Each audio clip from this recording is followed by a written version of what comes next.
The first step towards achieving your dreams is having the right coach.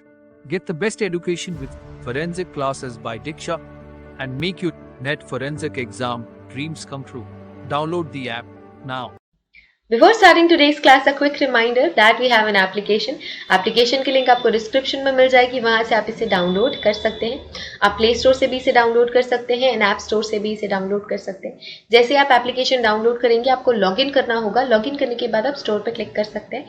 Store में आपको course list मिलेगी. इस course list में से आप अपना डिजायर्ड कोर्स सेलेक्ट कर सकते हैं एंड एनरोल कर सकते हैं.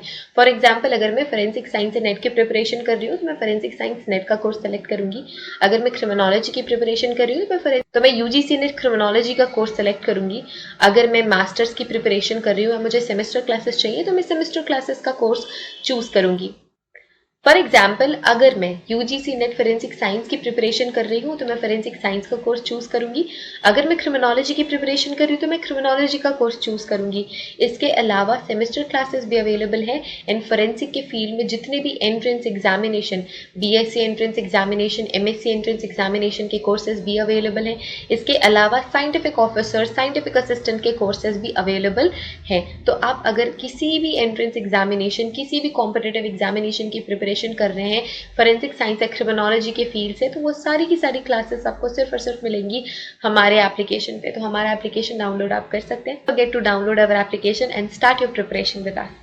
So basically we have two types of courses in our application, video lecture course and study material course.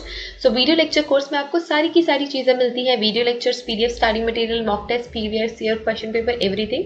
Study material course में आपको सिर्फ और सिर्फ study material, previous year question papers और मॉक टेस्ट मिलते हैं. वीडियो लेक्चर्स उसमें included नहीं होते हैं. So that's the basic difference between video lecture course and study material course. So it's clear now. You can join these classes according to your preparation and start preparing with us. मैंने बोला purine and pyrimidine सब पढ़ते हैं. तो ये दो groups हैं. So purine जो ग्रुप है, purine contains adenine and guanine. ठीक है, A and G. This is A and this is G. हमें ये पता है जो गुआनिन है वो साइटोसिन से 3 बॉन्ड से जुड़ता है. जो एडेनिन है थाइमिन या यूरासिल से 2 बॉन्ड से जुड़ता है.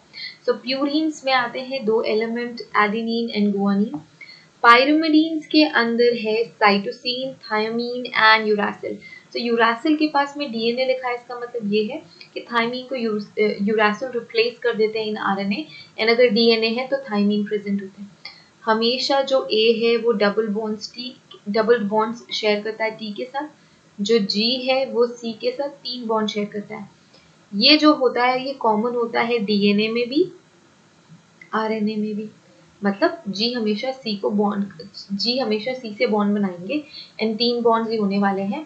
अगर डीएनए है तो ए टी के साथ कंबाइन होगा, मतलब ए टी को ज्वाइन करेगा.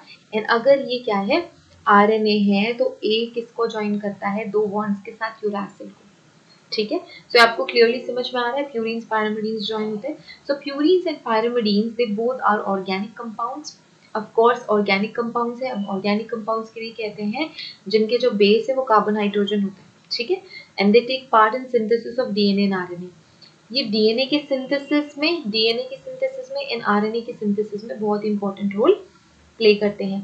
Therefore they are called as the building blocks of genetic material, DNA and RNA. इसी वजह से हमने इसे बोला कि ये बिल्डिंग ब्लॉक है जेनेटिक मटेरियल का, डीएनए आरएनए दोनों का ही. They are nitrogenous bases that make up the 2 different nucleotide in DNA and RNA. इन्हें हम क्या कहते हैं, नाइट्रोजनस बेसिस भी कहते हैं. जब हम डीएनए का स्ट्रक्चर पढ़ रहे थे तो जब हमने नाइट्रोजनस पेयर्स पढ़े थे तो यही एडेनिन, थाइमिन थे, प्यूरीन्स एंड पायरिमिडीन्स थे. ठीक है, एंड एक बहुत ही इंपॉर्टेंट एलिमेंट है आपके डीएनए का. सो मैंने ये बोला था कि डीएनए की सिंगल यूनिट में क्या प्रेजेंट होता है, शुगर प्रेजेंट होती है, शुगर फॉस्फेट प्रेजेंट होती है, फॉस्फेट एंड आपके नाइट्रोजनस बेसिस, एनबी में लिख देती हूँ, या फिर प्यूरीन्स एंड पायरिमिडीन्स, पीपी. ओके, सो ये तीनों ही एलिमेंट्स आपके एक सिंगल यूनिट में कंबाइन होते हैं एंड देन ये फिर पॉलीन्यूक्लियोटाइड की चेन बनाते हैं. सो एक न्यूक्लियोटाइड यूनिट में sugar, phosphate and nitrogenous bases आपको देखने को मिलते हैं. ये डीएनए आरएनए दोनों में ही होते हैं. सो प्यूरीन्स के अंदर कौन कौन आते हैं, एडेनिन प्यूरीन्स होते हैं, गुआनिन प्यूरीन्स होते हैं. They are 2 carbon nitrogen ring bases. तो 2 कार्बन नाइट्रोजन के रिंग बेस्ड एलिमेंट होता है, while pyrimidines have cytosine and thymine। हम अभी यहाँ सिर्फ और सिर्फ डीएनए के लिए पढ़ रहे हैं, सिर्फ और सिर्फ डीएनए के लिए पढ़ रहे हैं, तो यहाँ पे हमने यूरेसिल इंक्लूड नहीं किया है। These are 1 carbon nitrogen ring bases. तो जो प्यूरीन्स है वो 2 कार्बन नाइट्रोजन रिंग बेस का होता है, जो पायरिमिडीन्स है वो 1 कार्बन नाइट्रोजन रिंग बेस का होता है।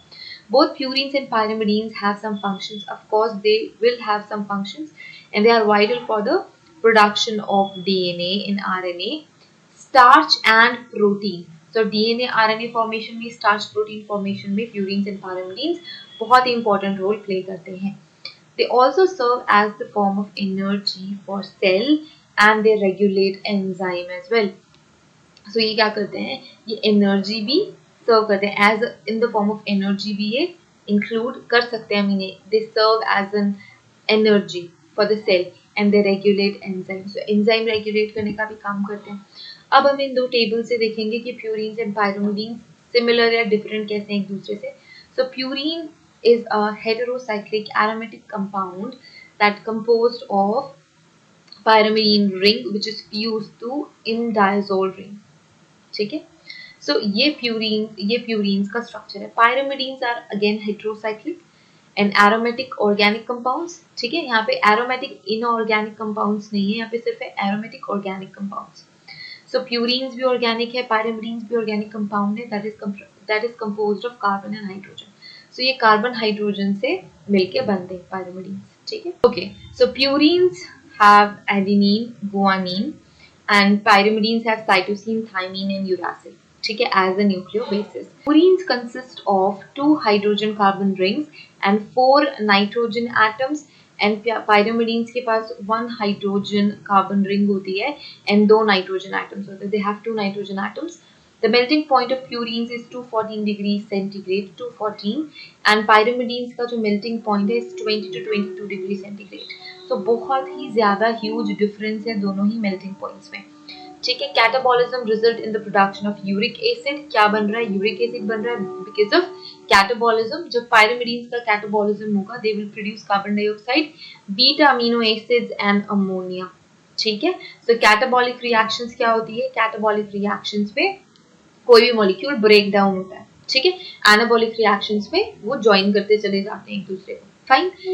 Next we have few more characteristic features related to purines and pyrimidines. So purines have higher melting and boiling point. They have higher melting and boiling points than pyrimidines. ठीक है? The reason behind this is difference in melting point and boiling point is their molecules. Okay, and क्योंकि इनके molecules complex और heavy होते हैं, कि इनके molecules प्यूरीन्स के, इसी वजह से इनकी मेल्टिंग पॉइंट भी एंड बॉइलिंग पॉइंट दोनों ही हायर होती है as compare to pyrimidines. Purines participate in greater number of molecule reaction in comparison with pyrimidines. जो प्यूरीन्स होते हैं वो पायरिमिडीन्स के कंपैरिजन में ज्यादा नंबर में केमिकल रिएक्शन या मॉलिक्यूलर रिएक्शन में इन्वॉल्व होते हैं। So we have few more important significant features of purines and pyrimidines, that is purines have higher melting and boiling point than the pyrimidines. The reason behind this is difference in melting and boiling point is the complexity of the molecule, क्योंकि जो purines होते हैं वो ज़्यादा complex होते हैं as compared to pyrimidines। जो purines हैं वो ज़्यादा नंबर में molecular reaction में participate करते हैं as compared to pyrimidines।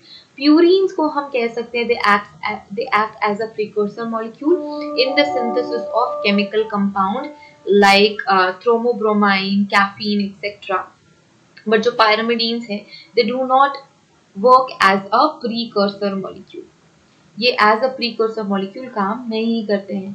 तो हमने क्या क्या देखा, ये वाली स्लाइड में हमने ये देखा कि प्यूरीन्स ज़्यादा कॉम्प्लेक्स होते हैं एज कम्पेयर टू पायरिमिडीन्स। तो प्यूरीन्स कॉम्प्लेक्स हैं तो इस वजह से उनकी बॉइलिंग एंड मेल्टिंग पॉइंट भी ज़्यादा हो जाती है। जो प्यूरीन्स हैं वो ज़्यादा नंबर में मॉलिक्यूलर रिएक्शंस में पार्टिसिपेट करते हैं एज कम्पेयर टू पायरिमिडीन्स। जो प्यूरीन्स है वो एज अ प्रीकर्सर वर्क करते हैं। ठीक है, एज अ प्रीकर्सर वर्क करते हैं in different synthesis of biochemical compounds inside the body as compare to pyrimidines. Pyrimidines as a precursor काम नहीं करते हैं। ओके, सो ये डिफरेंस एंड सिमिलैरिटीज थी प्यूरीन्स एंड पायरिमिडीन्स के बीच, एंड ये बहुत ही इंपॉर्टेंट नाइट्रोजनस बेसिस होते हैं हमारे डीएनए में एंड आरएनए में, हमारे बेसिकली हम ये कह सकते हैं हमारे जेनेटिक मटेरियल में। So I hope purines and pyrimidines clear है. हमने यहाँ पे स्ट्रक्चर्स भी बनाए हुए हैं प्यूरिन्स एंड पायरिमिडीन्स के. So this is purines and pyrimidines, which is really very important for DNA and RNA. So thank you so much everyone for watching this video. Have a great day ahead and see you guys in the next video. Till then, take care. Bye.